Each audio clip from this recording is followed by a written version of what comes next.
breaking down Red Raider baseball like only we can. This is the Talkin Baseball podcast from Double T 97.3 and DoubleTSportsNetwork.com. Hey, what's going on? Welcome to another episode of Talkin Baseball, presented by the Double T Sports Network. Also brought to you by our friends at Andrus Brothers. Alongside, well, in spirit, Jamie Lent. I'm Chois Woodman. Jamie actually joining us from the great city of Las Vegas. And it wasn't so great to the Red Raiders, unfortunately, as Texas Tech goes 1-2 in the Las Vegas Baseball Classic. And just kind of more of the same. Red Raiders close in some aspects, but still just feel like you haven't found a groove so far in 2025. Yeah, no, I think that's well said, Choice. I don't think, you liked the fight that the Red Raiders showed on Friday afternoon / evening when they came from behind and won late against Illinois. But overall, just still not, playing good baseball and not getting great work on the mound, not getting great work, just catching and throwing and fielding the ball. And, offensively, I don't think you can complain too much. You scored 23 runs this weekend. I thought you competed, you battled, and that's in a weekend that you get 2 solo home runs as your only home run. So it wasn't like you're cranking the ball out of the ballpark. You're getting guys that are hitting in clutch situations and coming through. You're just the way that it's been with the pitching and the defense, you're just not giving yourself much of a chance to win right now. Yeah. The first 2 games of the season were, I guess the first 4 games of the season were all about the offense and lack of hitting there. And unfortunately, it's just completely turned over to the other side of the baseball, defense and pitching, where you just haven't been able to. It just feels like something's not clicking so far because when you have had solid defense, the pitching is lacking. When you've had solid pitching, the defense seems to be lacking. You just haven't seemed to mesh on that side right now. Yeah, and I guess the part that's a little bit frustrating is the pitch on the pitching side of it. You've got guys that have thrown well in one outing, and then you come back the next outing and it's a completely different situation. You've had guys that have had a rough start and then have come back to pitch a little bit better, but there's just not been a lot of consistency really in the pitching staff so far. And so, guys are, it's still early on in the season, but you want to see guys start to take steps forward. I mean, that starts with, we all know how important it is to have your Friday night guy pitch well. We all know how important it is to have your starting pitcher throw well. And your Friday guy, Mac Hewer, who I think's got great stuff and great mental makeup and all the above, he's not so far just kind of taking the ball and run with it and giving you a lot of confidence, set you up for the rest of the weekend with a strong performance. But then I don't want to just put it on Mac because it's just that we had all had seen him pitch well last year and we have higher expectations for him this year. But the rest of your starting staff, Siebert's been moved to the bullpen at this point. He looked really good in his Friday role. Not quite as good yesterday, but I thought he looked great coming out of the pen on Friday. And that was really nice to see. But Lucas Perko, who was great in his first performance at Chapel Hill as a reliever, the last 2 weekends he's been given a chance to start, and neither one of those performances have been what you would call good. Zane Petty gets an opportunity this weekend, and he looks good in the first inning against Texas. But man, you got to last a little bit longer than that. And excuse me, not Texas, but Washington. Yeah. Washington, and he gets into the third inning and just. With the Red Raiders having a lead, walks the first 2 batters and then gets the ball that's lost in the sun that leads to a triple that is basically a 3-run play, but then just fell apart after that. And, you start that inning up, after your team is giving you a lead.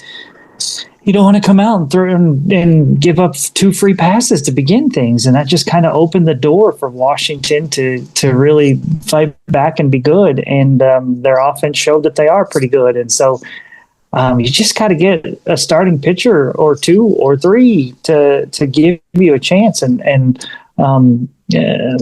It's, I kind of broke it down this weekend. There were 18 appearances on the mound, and 9 of them were really, really good. Yeah. And those 9 appearances accounted for 15 innings of 0-run ball. But there were also 9 appearances that were bad. And in those 9 appearances, you only go 10 innings combined and give up 25 earned runs. And so you just, it's not that you're giving up a run here or there. It's when those innings are coming, they're big ones, right? You give up a 7 spot against Texas. You give up a 4 and a 5 against Washington. And, in the game on Friday against Illinois, that was one thing that you did well, is you never really gave up a big crooked number. You did give up a 2 spot in the third, but beyond that, it was 3 singular runs, right? So you did a much, much better job of kind of hanging in there and not, limiting the damage. But in these games that you're losing, you're giving up these huge innings that are it's hard to come back from. You've hit on it, Jamie, but it just does seem to start with the starting pitching. And again, the defense hasn't helped greatly, but and there's moments like the sun ball and all of that you've gone through to this point, but it's just really bad luck. Some bad luck that's gone in there, no doubt. But the starting pitching seems to be the biggest problem to me right now, and it is kind of funny because not funny, like laugh so you don't cry. Perko, I mean, he was great in his relief outing, but his 2 starts have not been great. And Zane Petty, same thing. He looked really good out of the pen so far, and then when he gets a start, not great. Mac Hewer, who we have high expectations for, just hasn't had the it factor so far this year. So it just seems like so many of these baseball games, you're digging out of a hole because you're not getting great starts. Yeah, absolutely. And I would love, because to see what happens in that game yesterday, if not for Bravo losing the ball in the sun, because giving Zane some credit here, he walks those first 2 batters in the third, but then gets a strikeout. Mm-hmm. Okay. So it's first and second with 1 out, and then the fly ball to right that should have probably advanced a runner. So probably was going to be first and third with 2 outs, right?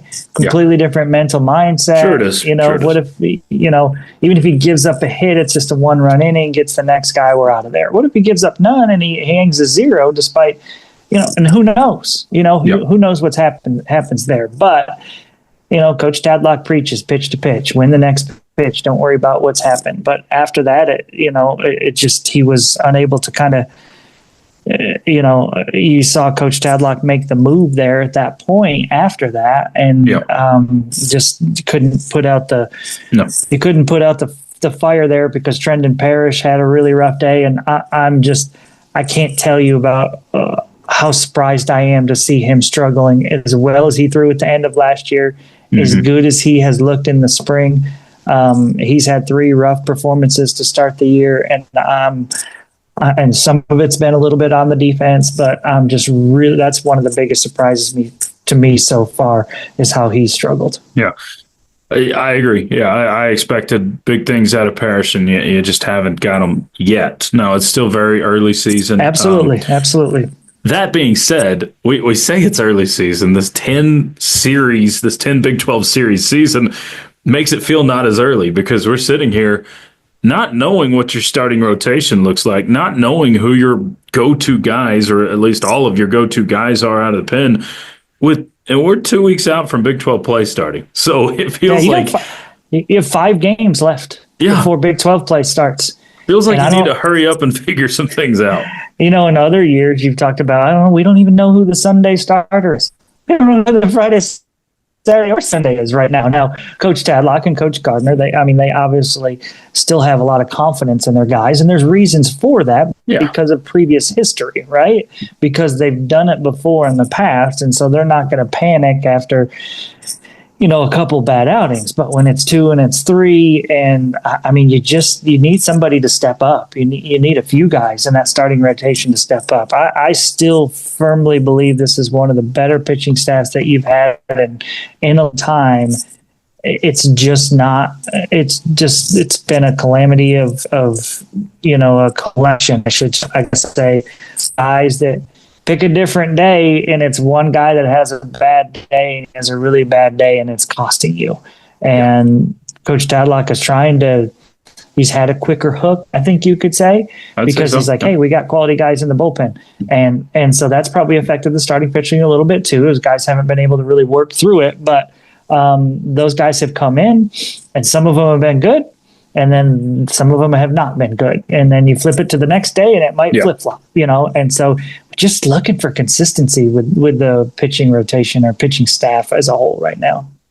So what is the takeaways? What are the takeaways from Vegas? Because obviously 1-2, not where you want to be. You were dangerously close to 1-3. I guess before I get to that takeaway question, Jamie, it did seem to me like Coach Tadlock was pretty perturbed how the Washington game was handled. If anybody's listening to this and you didn't realize it, only an 8-inning game. They went back and forth. Coach Tadlock wanted a 4-hour window for this baseball game. I guess Washington is traveling on Sunday night, but they only are able to get a 3-hour and 15-minute window for a baseball game, which seems kind of crazy. And when it's a 30-mile-an-hour wind blowing out in Las Vegas, it's going to be an offensive game. And mind you, you have a comeback on Friday against Illinois, and you don't even get that 9th inning opportunity to come back against Washington. I can understand his frustrations there. Yeah, and you have a head coach in Eddie Smith that's taking a long, long time with one of his arguments where the umpires are trying to get him off the field, and he's basically I don't want to say refusing to get off the field, but even as they told him, hey, we're done, and sent him over to this dugout, he didn't go into his dugout. He stayed outside the dugout and was talking to another coach, and continued to stand there and point at Trendon Parrish on the mound. And then in the middle of a pitch, just walks out onto the field. That somehow the umpires initially don't call it a dead ball and don't count it. The home plate umpire does count it. And then it's not until Tim Tadlock argues after the 4th ball that they finally decide that first one shouldn't have counted, and they take it off the board, and it's back to a 3-2 count instead. I mean, it was just messy. Yeah. Wasn't handled particularly well by the officials in that situation, but I don't think that the Washington coach necessarily made any friends there either. I mean, True. And then Coach Tadlock, I think, probably returned a favor there in the 8th inning when they're trying to get out of there as quick as possible, and a pitch that clearly didn't hit Antonelli Salvatore in the foot, and he asked for a review. And you feel like Coach Tadlock was just saying, oh, yeah, okay, so we're dying to get out of here, are we? 2 outs in the last inning? Yeah, we're going to delay this thing a little bit longer. Yeah. And so I felt like, neither guy was probably real happy with the other guy and another manager in the other dugout. Well, he started it. So yeah, there's that. So the overall takeaway, Jamie, you go on 1-2, and man, it doesn't feel like it's that bad or that panic time until you look at the overall record for the Red Raiders and sitting at 2-7. That it is just an eyesore. So yeah, I mean, Chois, I thought coming into the season with as tough as the schedule was, as many new players that you had, that you could be 4-5 and 5 or 5-4 and still be a good baseball team that's learning lessons from playing quality competition and all the above, but.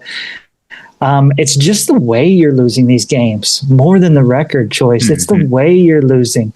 Whether it be the defense not helping the pitchers, or the pitchers giving up these big innings, or, even going back to early on in the season when you couldn't get a key hit. Now you're getting plenty of those now. But, you're just hoping that this team can kind of take a deep breath. And realize that everything's still in front of them. I mean, the Big 12 season is what matters. Sure. And you play well there, and you're going to set yourself up to be a team that can be in the postseason or possibly even host and all those kind of things, you still give yourself a chance to do that. But at some point you got to stop the bleeding, right? And you got to get turned around in the right direction. And right now, that's just not happening so far. We're looking forward coming up next as we will look at two games, the first midweek series against UC San Diego and a road trip to Arizona, the other desert, as Red Raiders prep for that. But first, a word from our friends at Andrus Brothers. When you want the brand in West Texas roofing, there's only one company to call, Andrus Brothers Roofing. Like our Red Raiders, Andrus Brothers knows that to win, you have to be better than your competition and you have to dominate in all phases. With over 40 years experience, Andrus Brothers has mastered these concepts. So when the high winds and debris damage your roof, there's only one company to call, Andrus Brothers Roofing. Accept no substitutes. Stick with the starters on the ABR winning team. Andrus Brothers Roofing, we nail it every time. All right, Jamie, the Red Raiders get your first midweek, so this is going to be a little different of a week and maybe more baseball routine that we're used to playing a lot more games. And then you hit the road for Grand Canyon, who is obviously a good baseball school, and you've played a few out there in recent years. So start with UC San Diego and what we should anticipate, maybe some pitchers to start both of those games as well.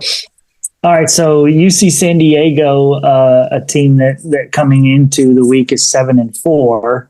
The impressive part about them is they've just played 5 consecutive games against Big 12 foes, and they've won 4 out of the 5. They beat Utah back on the 23rd of February, 9-8, and then over the weekend against a hot Cincinnati team, just won 3 of 4 against the Bearcats, who are ranked number 23. So they've played that. They played them well, obviously, and now they've got the Red Raiders coming up this week. So it's going to be a team that is playing with a bunch of confidence right now, having handled Big 12 competition, and feel like, hey, Texas Tech at 2-7 is something that we can't handle as well. So looks like a team that probably is better than you thought they were going to be when you first looked at the schedule of them coming in. Yep.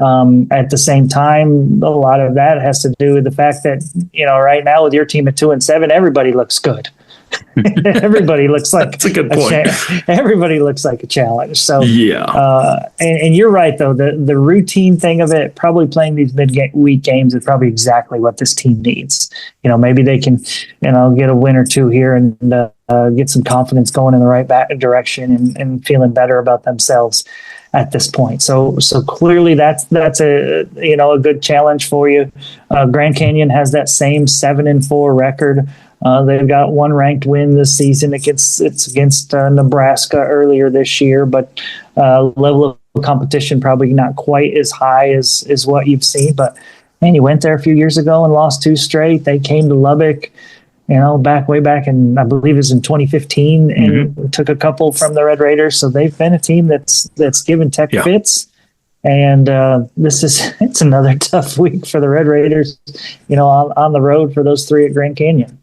Refresh my brain. This is the one that has, and maybe it doesn't have any effect in stadium, but at least on the television, they've got the really weird lighting, right? Oh yeah, I'd forgotten all about that. But yes, it's super dark. Yeah, it comes like on TV. It looks really dark. Is it lower lights? Is that what it is, or is it just they don't have bright lights? I don't know. It feels like the lights were really high, but I can't remember. I I'd forgotten all about that. But you're absolutely right. It was super dark there. Yeah, and we will have a night game there as well. 2 night games, Friday and Saturday. So 2 night games, some overlap too for, any Red Raider fans that are in the area with basketball. You'll have a late night tip in Tempe, so there may be some Tech fans that are trying to do both. Why would you not come out, go to Tech baseball on Friday, go to basketball on Saturday, and then go and watch baseball again on Sunday, then fly back Sunday night? Why would you not do that, Chois? When do you hike, Jamie? When is the Saturday morning? Okay. Saturday morning. When do you get over to the Grand Canyon? It's like Saturday morning. Okay. Saturday morning. I don't think you can spend Saturday morning only at the Grand Canyon. Friday morning. Okay. Friday morning. Okay. Yeah. You could get it done. Okay, yeah. You had a hiking adventure at Hoover Dam this week? That was yes, it was really cool. I'd never been to see the Hoover Dam, so we kind of it was less of a hike there. It was more of just a walk over the overpass there to look down over the Hoover Dam. But then there are some hiking trails nearby. Basically, back when they built the Hoover Dam, they had to blow some holes in the side of mountains and run train tracks and trains through there to bring the supplies and all the parts and all that good stuff. Well, they've taken up the train tracks after they didn't need them anymore, and now they're just hiking trails through the side of mountains that are close by that run up to the Hoover Dam. So cool. We got into some of that action, hiking through some tunnels and all that good stuff. So it was a good time. Now the real question everybody's been waiting for: how much money did you lose this week? I did. The only time I was even on the strip is when Mike Gustafson took a wrong turn driving us, and we just drove through. He didn't do it on purpose? I did not spend a single second on the strip or in a casino or any of that. Hey, in Vegas, some of those places have casinos well off strip too. Like that's fair. But we're going to go to the airport here in a few hours, and I'll have to walk through, plenty of machines there. So we'll see the guys. We'll see plenty of people up there having fun. Pop a dollar in just for me, Jamie. Yeah. Okay. Sure thing. Get you. But if you win, you got to share the winnings. But.